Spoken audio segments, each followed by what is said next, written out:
ওই নীতি আদর্শ, ওই সুয়ারদের নীতি আদর্শ।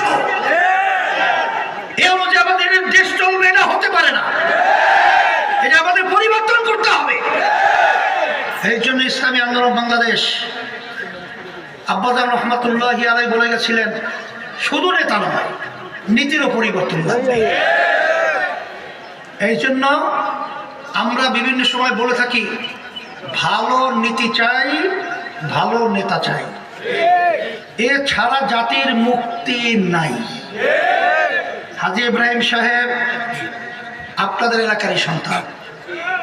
এখানে 2 বার সে জনপ্রতিনিধি ছিল। তার ব্যাপারে নতুন ভাবে আমি আলোচনা করে আপনাদেরকে কি বুঝাবো?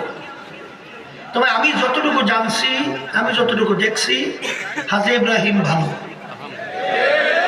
আপনাদের কি মত? ভালো ভালো ভালো। তাহলে ভালো নেতা পাইছে।